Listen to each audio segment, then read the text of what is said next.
Caros amigos, boa noite para todos. As circunstâncias e os acontecimentos da vida são movimentos do Criador que, na sua pedagogia divina, repleta de misericórdia e de sabedoria, procura sondar o que acontece na nossa intimidade, nossos sentimentos, desejos, ideais, ideias, pensamentos e conceitos, no sentido de transformá-los, proporcionando o grande aprimoramento que eleva as almas em direção às esferas superiores da vida. Nem sempre esses movimentos se dão com a nossa aquiescência, nem sempre eles se dão no clima das flores, da alegria.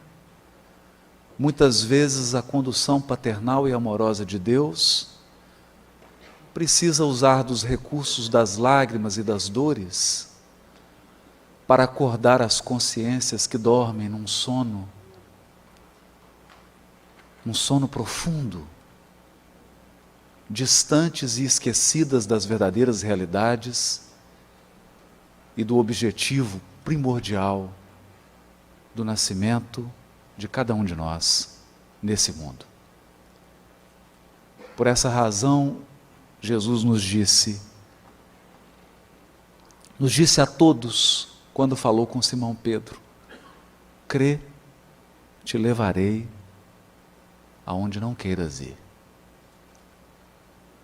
Saulo de Tarso foi confrontado por circunstâncias que fugiam ao seu controle.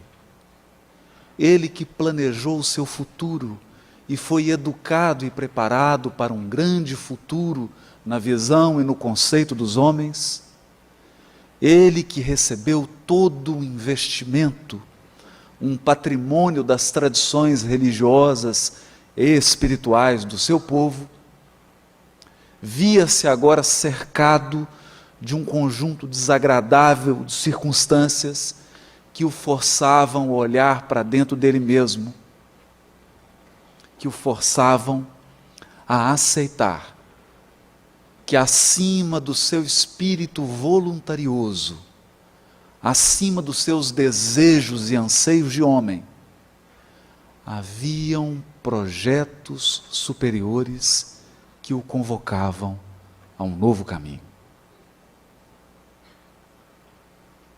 E é no momento em que ele se despede da sua noiva espiritual, uma jovem que bordejava os 20 anos, suave, dócil, meiga, Abigail, a mulher que com a sua doçura, com a sua ternura e com a sua aparente submissão, havia dobrado os joelhos daquele gigante.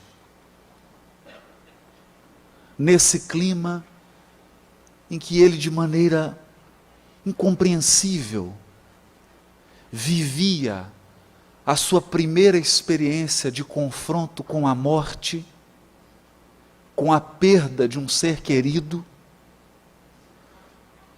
recebe dela o recado. Ela lhe diz que naquela noite havia sonhado com seu irmão Gesiel, Estevão, aquele que morreu apedrejado, sob o julgamento, sob a condução judicial de Saulo. O irmão Gesiel lhe havia dito que naquela noite ela partiria para a pátria espiritual. Mas que ele trazia também um recado do Cristo para Saulo. O recado é que ele, Jesus, o amava muito e depositava grandes esperanças nele.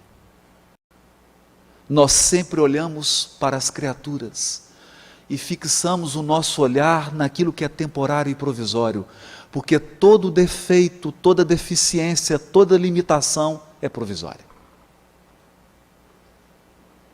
Só os talentos e as virtudes permanecerão para sempre em nós. Não há uma falha, uma sombra sequer, que não será removida pela pedagogia divina, pela bondade do Criador, pela sua sabedoria, que conjugará pessoas e circunstâncias no intuito de nos transformar, ou melhor, nos transubstanciar, refundindo, apurando, depurando e extraindo o ouro naquilo que nós enxergamos apenas cascalhos. O maior perseguidor de cristãos, o homem que provocou um êxodo de Jerusalém, aquele que iniciou o primeiro movimento de perseguição do movimento cristão, era visto por Jesus como alguém digno de grandes esperanças e expectativas. Naquele momento, Saulo não foi capaz de compreender. Porque o olhar de quem ama é um olhar que ultrapassa o tempo presente. Quem ama é capaz de ver o futuro quando ele ainda é semente. Você viria um homem voluntarioso e um perseguidor de cristãos. Jesus já enxergava Paulo de Tarso, o maior divulgador da Boa Nova. E é contando e enxergando os talentos, as virtudes e as luzes que Jesus fazia os maiores investimentos espirituais naquela alma. Ainda que esses investimentos implicassem em circunstâncias dolorosas para o seu espírito rebelde e inflexível. Abigail lhe diz que os lares da terra não foram feitos para os dois. E Saulo então vê sua noiva espiritual morrer. Perplexo, acabrunhado, triste, como qualquer pessoa que perde um ente querido, especialmente alguém que perde uma alma com quem planejou e projetou um futuro de amor, de carinho, de esperança, sai desnorteado em direção a Damasco, num propósito de aplacar a sua frustração e a sua tristeza com vingança. Acreditando que o ódio, a violência, seriam capazes de apaziguar a sua alma. É o que pensa todos que se acreditam injustiçados. Toda vez que acreditamos sermos vítimas ou inocentes, toda vez que acreditamos que a injustiça bateu às nossas portas, nos entregamos ao sentimento do revide, do olho por olho, do dente por dente, acreditando que essas atitudes vão nos trazer paz. Mas a verdade é que a desforra nunca foi capaz de preencher o vazio da perda. E é nesse caminho de reflexão que o doutor da lei faz pela primeira vez na sua vida, e uma vida, diga-se de passagem, de sucesso. Até então, Saulo só havia conhecido a vitória. Só havia conhecido a satisfação dos anseios, dos sonhos, dos desejos. Mas ali estava diante de circunstâncias alheias à sua vontade. Estava diante de um chamado. E ele então pensa: como alguém que dedicara toda a sua vida à religião não encontrara paz? Se de fato há um Deus justo e soberano, por que tanta desigualdade nos destinos? Por que as vidas das pessoas que se amam parecem às vezes tomar encruzilhadas e seguirem estradas distintas? Por que alguns experimentam sofrimentos e perdas atrozes, enquanto outros parecem sempre prosperar?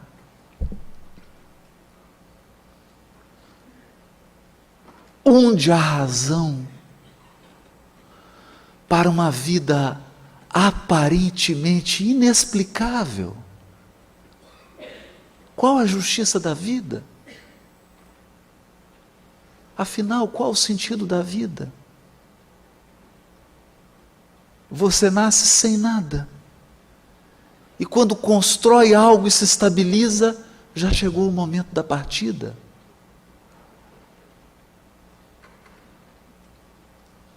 Quando você adquire sabedoria e maturidade, até mesmo certa estabilidade financeira, quando constrói os relacionamentos, parece que o anjo da morte abre a porta da sua casa e te convida a uma viagem desagradável em direção ao túmulo. E quando nós colocamos a movimentação dos homens e os seus interesses nessa régua de tempo, que é o tempo de duração entre o berço e o túmulo, nós nos perguntamos, muitas vezes iludidos: para que tanto esforço? Por que uma vida tão curta? Por que vivemos tão pouco? Por que as coisas não se explicam dentro de uma vida só? Eram essas perguntas de Saulo. Quando as circunstâncias da sua vida pareciam contrariar os seus desejos, ele começa a se fazer essa pergunta. E então ele vive uma experiência. Uma experiência que já atravessou mais de 2000 anos. E até hoje a maioria do mundo não é capaz de compreender. Porque a mente dos seres humanos está escravizada e acorrentada na ideia de que nós morremos.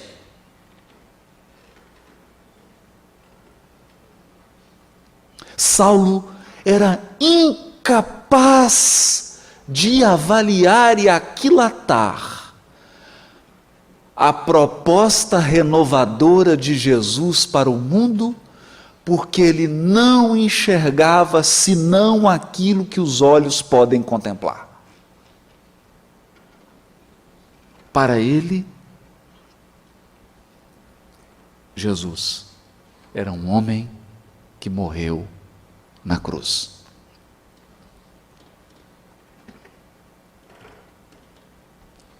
Então, qual o sentido disso? Qual o sentido dessa proposta renovadora que encontra na morte o seu maior rival? Qual ideal é capaz de sobreviver ao túmulo? Ele era incapaz de enxergar além da aparência. E é nesse estado de espírito, absorto em pensamentos, que descreve Emmanuel com a sua sabedoria, na véspera da chegada de Damasco, quase a termo da viagem difícil e penosa, o moço tarsense sentia agravarem-se as recordações amargas que lhe assomavam constantes. Forças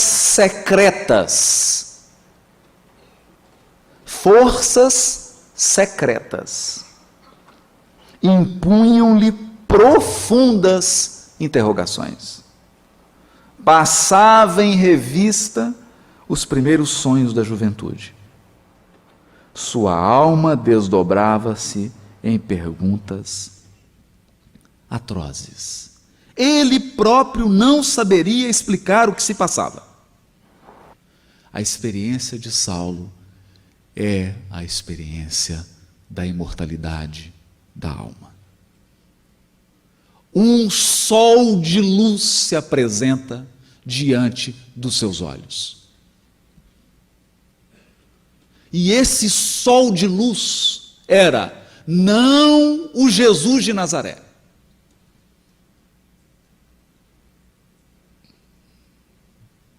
E talvez você fique confuso. Mas não era o Cristo? Não era Jesus? E eu devolveria a pergunta: quem é você? Quem é você? Você é realmente a pessoa que na atual existência foi registrada no cartório? Talvez você procure afobado se definir agora às pressas. Não, eu sou um engenheiro. É? Há quanto tempo você formou em engenharia? Você nasceu engenheiro?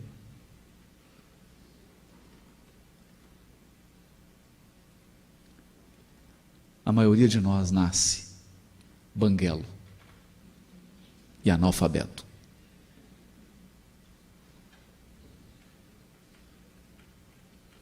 Então quem é você? Você já pensou que possui habilidades que você não aprendeu nessa vida?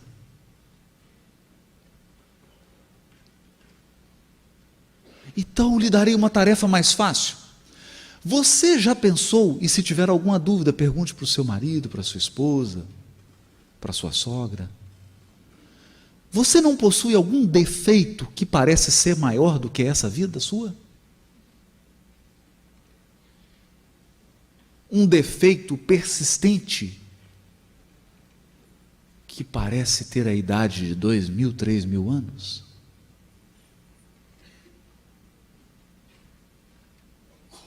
Então há uma diferença. Há uma diferença entre o homem físico e o homem espiritual. O corpo que você tem hoje possui uma carteira de identidade, uma certidão de nascimento. E eu não quero amedrontar ninguém, por favor. Terá uma certidão de óbito.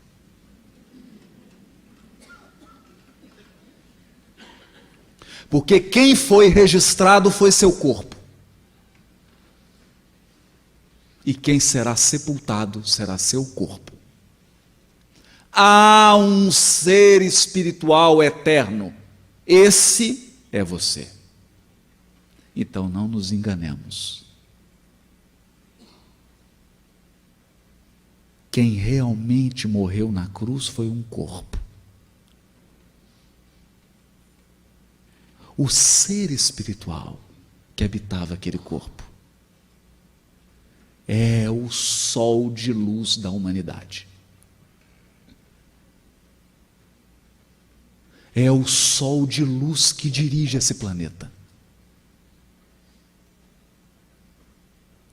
É o sol que reflete a luz divina para todos os corações que tocam os pés neste mundo. E foi esse sol que visitou Saulo às portas de Damasco. E quando ele pôde contemplar a vida espiritual, na sua soberania, ele esqueceu todos aqueles elementos passageiros e provisórios que representam o mundo das formas. Como nos diz Emmanuel no livro Vinha de Luz, de maneira firme e branda, o reino dos céus não vem com aparências exteriores, porque tudo que o olho humano é capaz de enxergar está morto ou vai morrer. Colhe o botão de rosas hoje, colhe agora, olha para ele daqui a um ano. Tudo que os olhos são capazes de enxergar estão num processo de desgaste e transformação permanentes. Se você tiver com dúvida para entender isso, pega uma foto sua quando você tinha 4 anos de idade e olha agora para você no espelho. Você vai entender o que eu estou querendo dizer.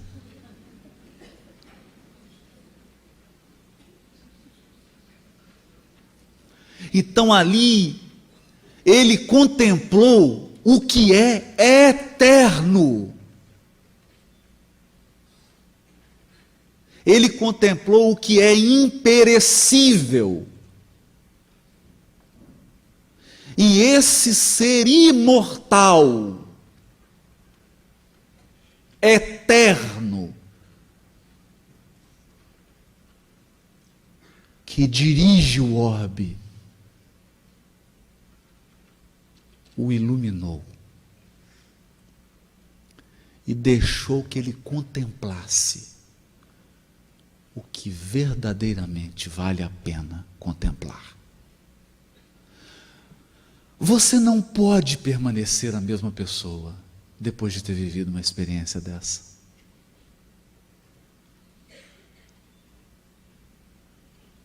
Eu me recordo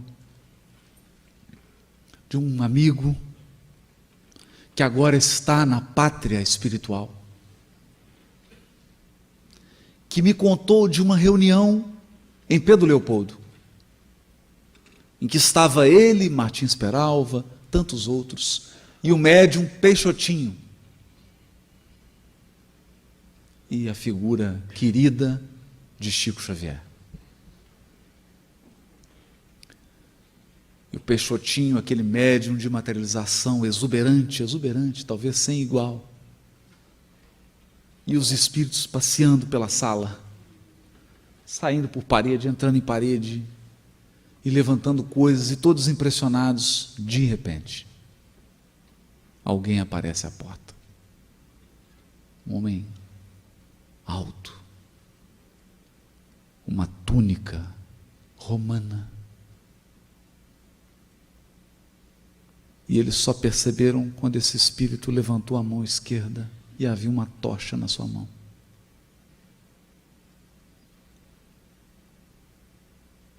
E essa tocha iluminou toda a sala.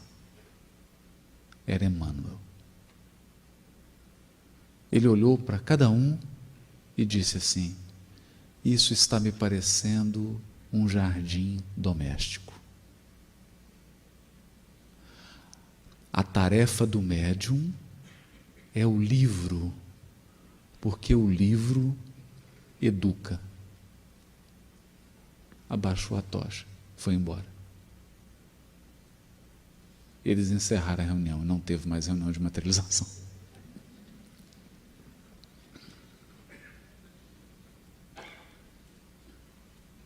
Mas então eu conversava com esse amigo e fala assim: é possível ser o mesmo depois disso? Não, não é possível.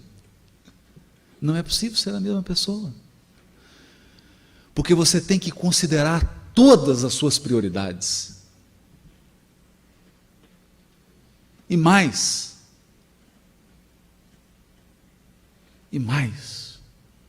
É preciso pensar coisas que parecem engraçadas. Parecem engraçadas, mas eu tenho que dizer. Eu tenho que dizer, por exemplo, a sua sogra vai viver para sempre.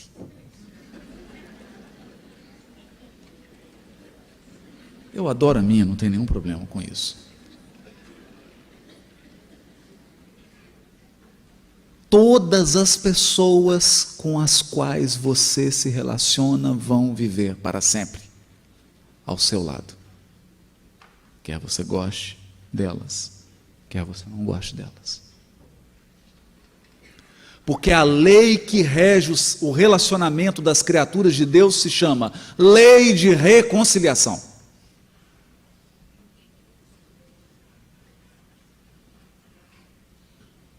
Lei de reconciliação.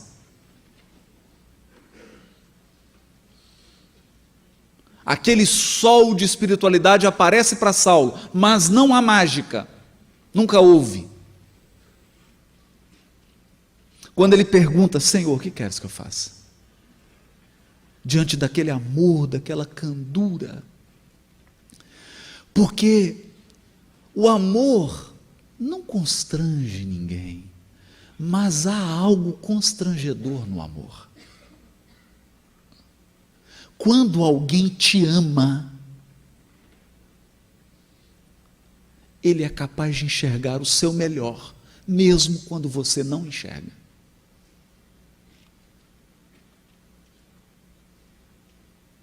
Quando alguém verdadeiramente te ama, ele é capaz de extrair de você o melhor que você tem, ainda que você não queira dar.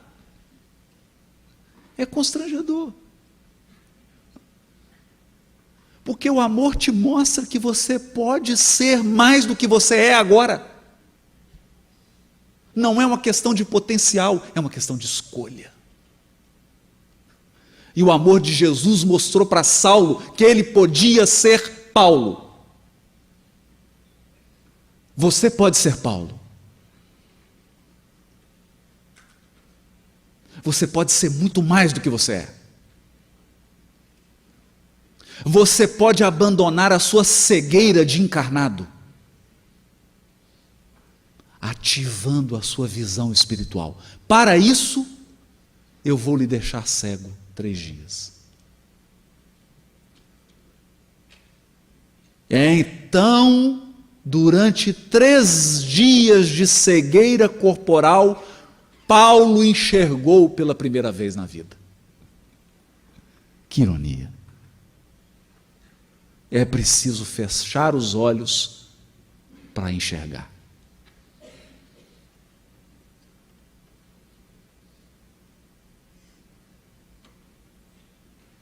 Em 3 dias,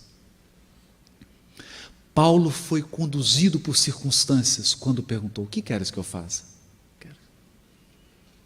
Jesus não tira um roteiro, um conjunto de ações, não. Apenas dá um comando: entra na cidade e lá eu te direi. Te direi como? Te direi através das circunstâncias e das pessoas da sua vida. Porque todo dia Deus fala com todos nós. Todo dia. Fala através das circunstâncias. Naquele momento cego, cambaleante, que homem forte, diante de uma mudança tão profunda na sua vida, ele é convidado a se entregar. Se entregar.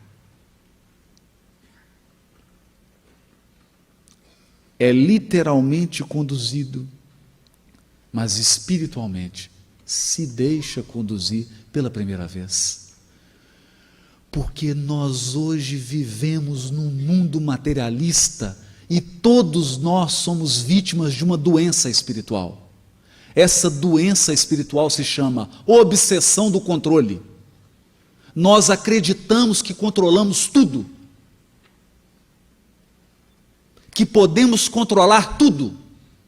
Só que tem um detalhe: você pode desencarnar hoje. Onde o controle? Onde o controle? É onde nós vemos espíritos apavorados, que acreditavam que a segurança estava no patrimônio que eles construíram, e agora assistem do mundo espiritual seus herdeiros brigando pela herança no fórum. Então, onde a segurança? Onde a segurança? A segurança está em confiar em Deus.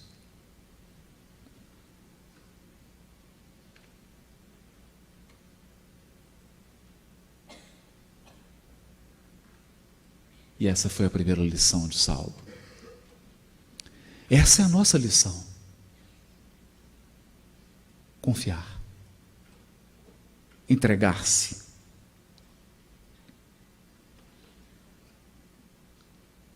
E dali em diante, a sua vida será um ato constante de entrega e confiança.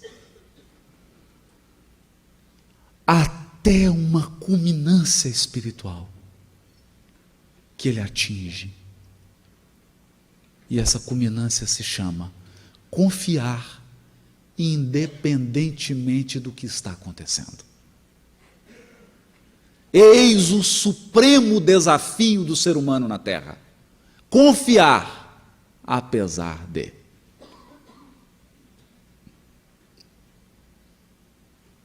A viagem de Damasco é uma viagem que durou 30 anos para Saulo.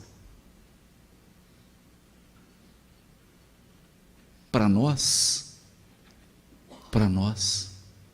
já está durando 2000 anos. E agora?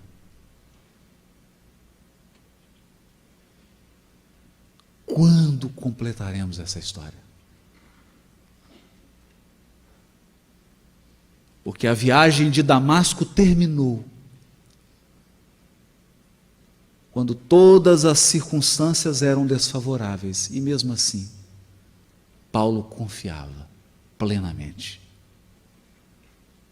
Nesse momento, todas as circunstâncias aparentemente desfavoráveis,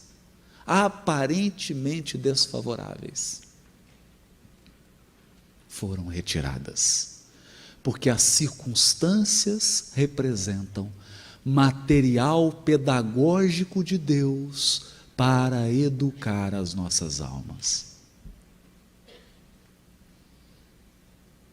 Uma vez absorvida a lição, o material pedagógico é trocado. As circunstâncias mudam. Ele experimenta a dor de despojar-se. A soberana dor do encarnado. Despojar-se. Todas as pessoas são repletas de conceitos, mas é difícil despojar-se deles para que a doutrina espírita preencha nossa mente. Todos nós somos repletos de sentimentos, alguns de ódio, de rancor, de tristeza, de rebeldia, de ingratidão, mas é difícil despojar-se disso tudo, para que os sentimentos puros do Evangelho possam, enfim, habitar os nossos corações. E como a bondade de Jesus é infinita, quando nos tornamos permeáveis a ela, Paulo adormece numa caverna. Não havia agora o calor do afeto familiar, não havia mais a posição do mundo, não havia mais a condição financeira, não havia mais a aprovação social, sempre superficial e passageira. Havia apenas o ideal que queimava no peito. O ideal de oferecer o remédio ao mundo inteiro. Porque o Evangelho é um remédio que cura chagas milenares,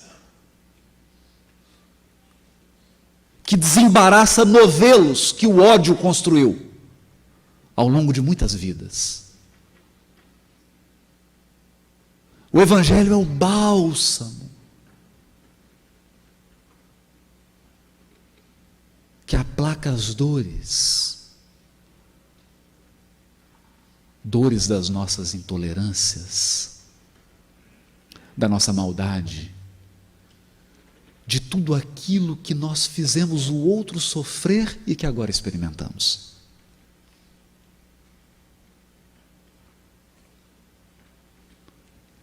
Esse ideal ele tinha, e era uma chama profunda.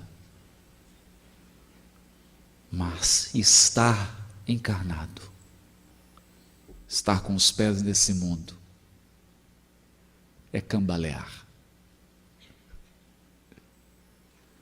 Ter duas pernas e ter que andar sobre elas, é experimentar às vezes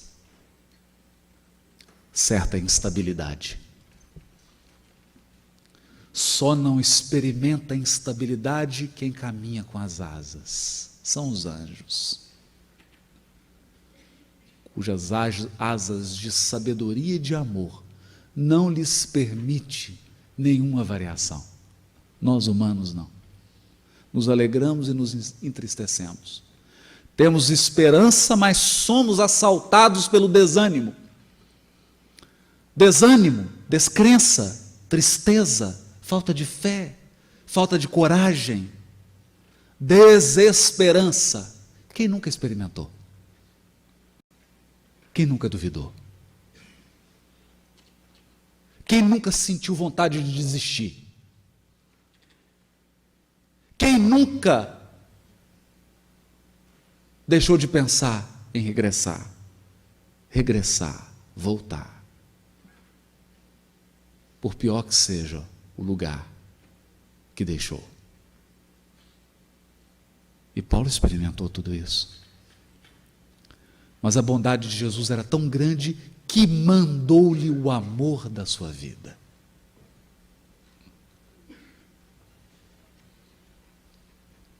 Porque só o amor é capaz de transformar as criaturas. Aquilo que a lei não pode, aquilo que a força não consegue, aquilo que a brutalidade jamais conseguiu.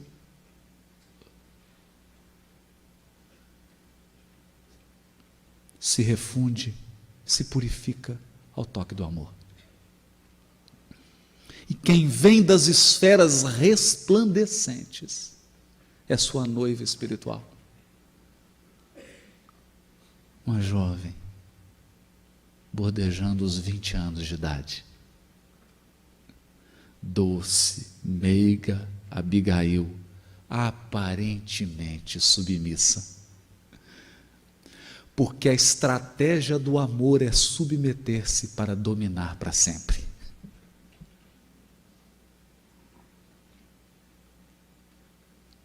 Ela vem então e escuta. Porque o amor sempre escuta primeiro. E o amor nunca recrimina. O amor sempre constrói. Sempre apresenta caminhos.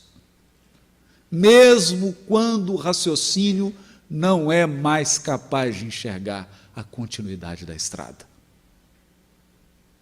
Onde a mente para, o coração prossegue. Pelo imponderável. E ela então lhe traz o roteiro. A continuidade da estrada. Porque Damasco foi só o início. Havia um longo caminho que precisava ser trilhado. Ontem por ele, hoje por você, por mim, por nós. E o primeiro conselho é: lava os teus olhos.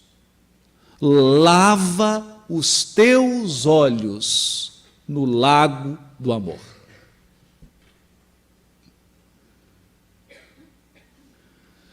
Tudo muda se você olhar com amor. Nós gastamos 5, 10, 15 vidas para conquistar 5 inimigos. E a bondade divina os coloca todos eles, na nossa família. Para que lavemos os nossos olhos nas fontes do amor. Se você olhar com amor, verá até mesmo os talentos dos teus inimigos, dos teus adversários. Porque o amor é uma sonda. Como dizia Gilberto Gil, o amor é uma lente, uma grande angular. Uma grande angular. Então Abigail conclamava o noivo a olhar para todas as circunstâncias, todas elas, com amor. Com amor. Com amor aceitar até mesmo essa dor. E ele dirá mais tarde: em tudo dai graças. Em tudo dai graças. Quando Paulo escreve isso, é porque ele já estava banhado nas fontes do amor.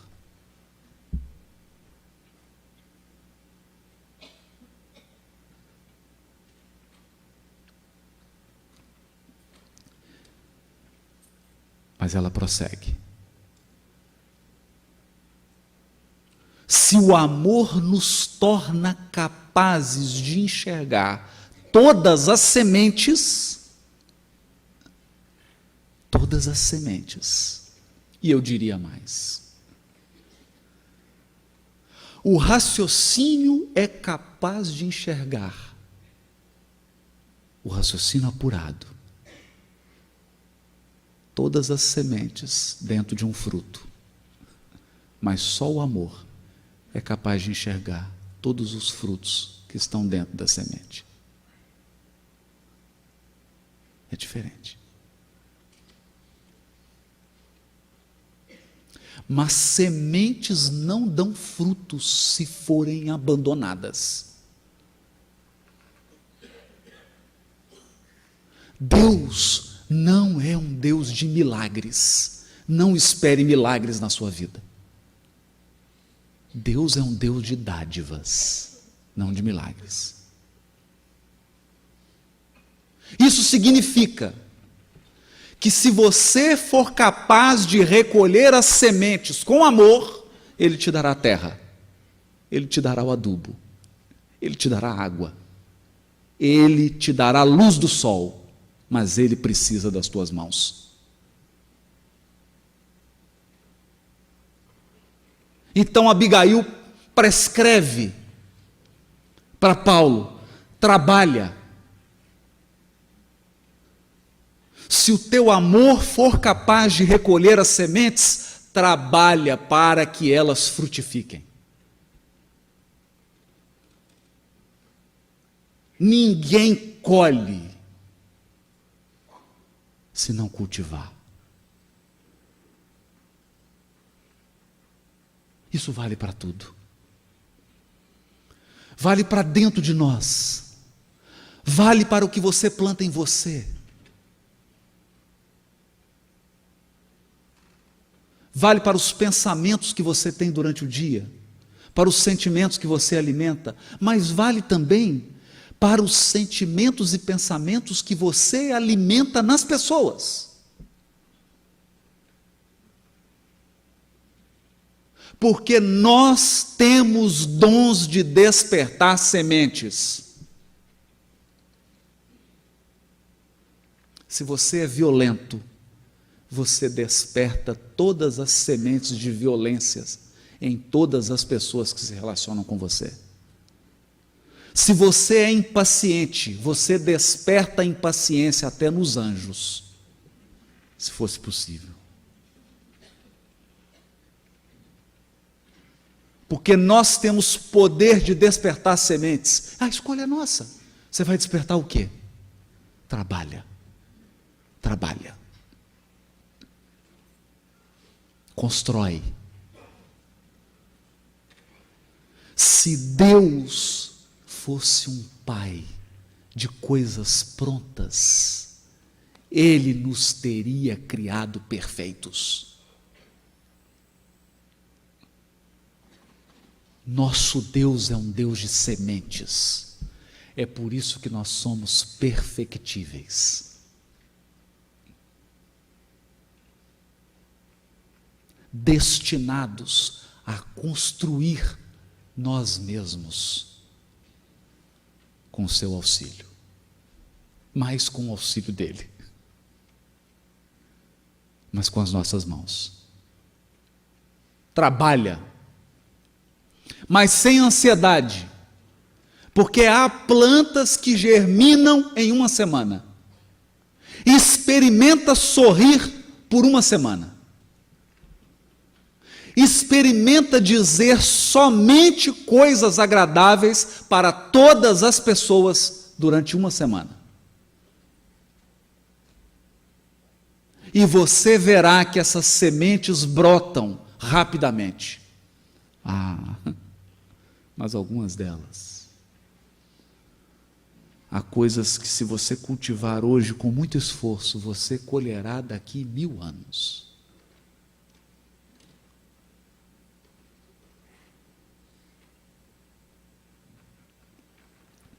Como nos lembra o benfeitor Emmanuel, o tempo somente respeita aquilo que foi construído com o seu auxílio.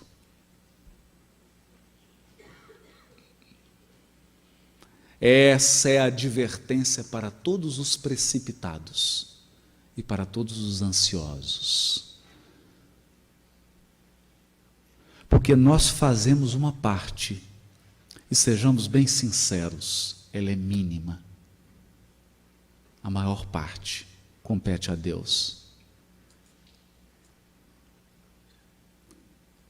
E Deus usa o tempo, não a violência.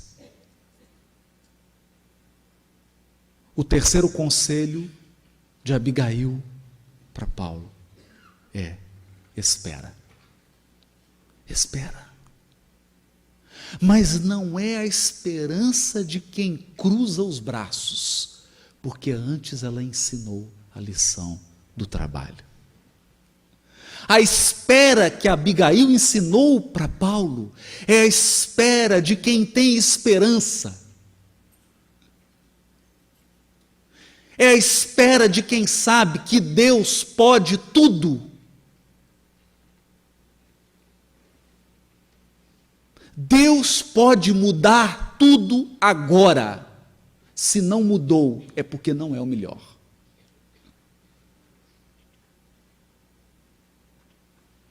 Essa é a nossa esperança. É por isso que aprendemos na doutrina espírita que a terra será regenerada, apesar dos políticos, apesar dos corruptos, apesar dos perversos, dos injustos, em resumo, apesar de nós.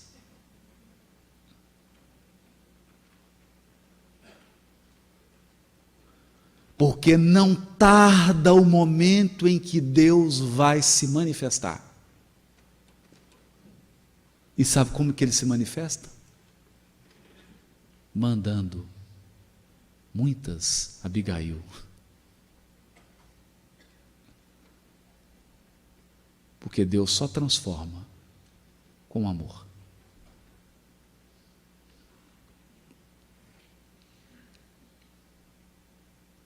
Espera, de esperança, de quem sabe que tudo tem um propósito, de quem pode repetir, com André Luiz: por que estás ansioso? Já vivestes milênios incontáveis e tens a eternidade pela frente. Por que você está ansioso?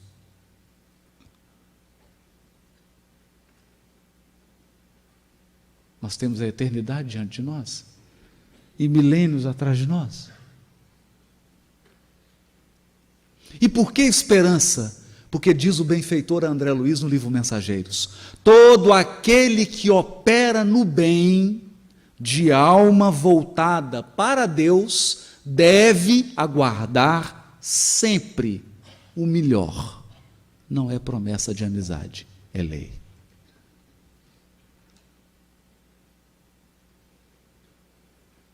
É lei. E depois da esperança, o derradeiro conselho. O derradeiro conselho que volta, de certo modo, ao primeiro. Você quer o amor? Você quer o amor? Você quer ser amado? Você quer amar? Se você quer amar e quer ser amado, você precisa de pessoas. Se a sua intenção for que os seus relacionamentos durem, pergunta para alguém que está casado há 40 anos. Ninguém chega aos 40 anos de casado sem muito perdão.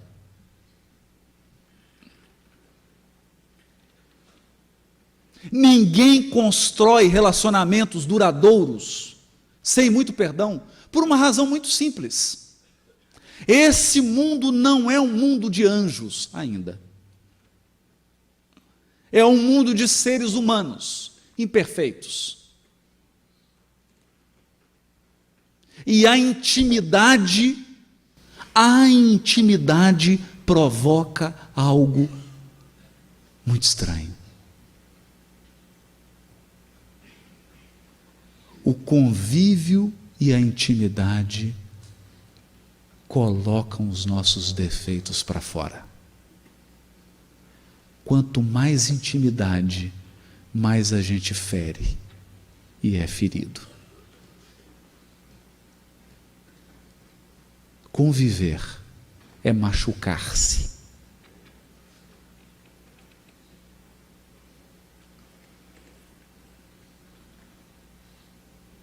Mas ninguém experimenta o genuíno amor se não passar por essa casca amarga da convivência e da intimidade. Se nós não formos capazes de dissolver nossas mágoas e amarguras e expectativas irreais, não experimentaremos o amor. Perdoa. Ama, trabalha, espera, perdoa. Ama, trabalha, espera e perdoa. Eis a estrada de Damasco. Paulo percorreu o caminho dele. E surge então a pergunta: o que você está fazendo aqui?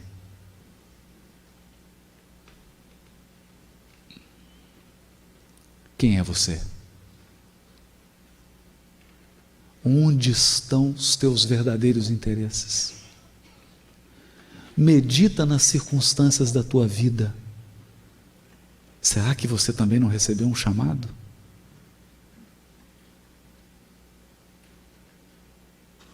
Então pensa, quantas portas se fecharam e quantas se abriram na tua vida? Tudo que você quis e não pôde, tudo que você não quis e pôde. os caminhos para os quais você foi conduzido. Não é possível ver que uma mão tem tocado no seu destino, uma mão amorosa, tão amorosa, que às vezes permite que você chore para poder enxergar. Esse é o nosso caminho. Paulo percorreu dele. Eu desejo ardentemente que essas palavras aqueçam o seu coração e te tornem mais forte, para que você possa percorrer o seu e eu possa percorrer o meu.